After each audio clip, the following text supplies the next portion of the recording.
Assalamualaikum warahmatullahi wabarakatuh.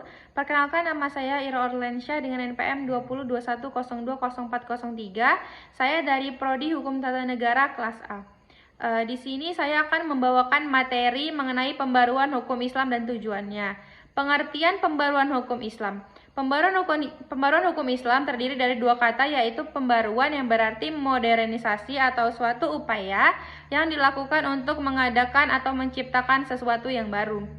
Hukum Islam yakni kumpulan atau koleksi daya upaya para fuqaha dalam bentuk hasil pemikiran untuk menerapkan syariat berdasarkan kebutuhan masyarakat.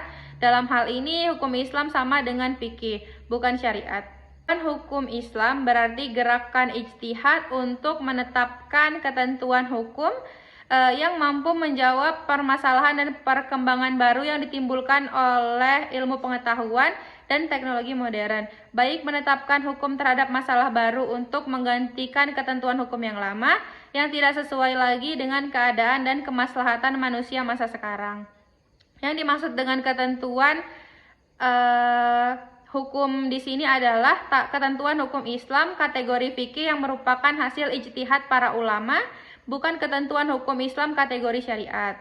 Dan ijtihad adalah salah satu wacana dalam pembaruan. Secara terminologi, ijtihad ini adalah mengerahkan seluruh kemampuan dan usaha dalam mencari hukum syariat.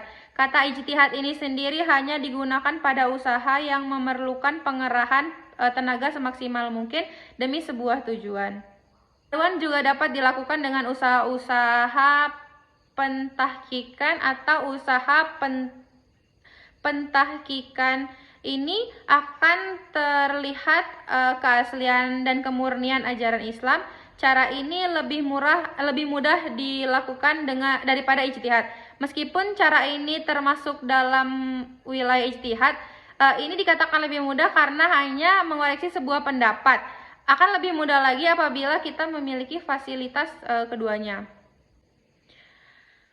Menetapkan ketentuan hukum yang mampu menjawab permasalahan dan perkembangan baru itu mengandung dua unsur. Yang pertama, menetapkan hukum terhadap masalah-masalah baru yang belum ada ketentuan hukumnya seperti bayi tabung. Yang kedua, menetapkan atau mencari ketentuan hukum baru bagi sesuatu yang sudah ada ketentuan hukumnya, tetapi tidak sesuai lagi dengan keadaan dan kemaslahatan manusia masa sekarang. Contohnya itu adalah ijtihad para ulama sekarang ini telah memperbolehkan perempuan menjadi pemimpin atau kepala negara. Padahal ijtihad ulama terdahulu menetapkan bahwa perempuan tidak boleh menjadi pemimpin atau kepala negara. Lalu ada tujuan pembaruan hukum Islam. Pembaruan hukum Islam merupakan keharusan bahkan kewajiban yang mutlak. Pembaruan atau modernisasi berarti berpikir dan bekerja menurut fitrah atau sunatullah yang hak. Sunatullah telah mengejawantahkan dirinya dalam hukum alam. Maka untuk menjadi modern, manusia harus mengerti terlebih dahulu hukum yang berlaku di dalam alam itu sendiri. Manusia karena keterbatasan kemampuannya tidak sekaligus mengerti sunatullah, melainkan sedikit demi sedikit dari waktu ke waktu. Sejak awal hukum Islam sebenarnya tidak memiliki tujuan lain kecuali hanya untuk kemaslahatan atau keadilan manusia. Ungkapan bahwa hukum Islam dicanangkan demi kebahagiaan manusia lahir dan batin, duniawi dan ukhrawi sepenuhnya mencerminkan kemaslahatan manusia.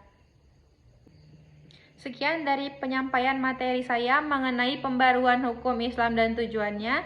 Apabila ada salah penyampaian ataupun salah kata, saya mohon maaf.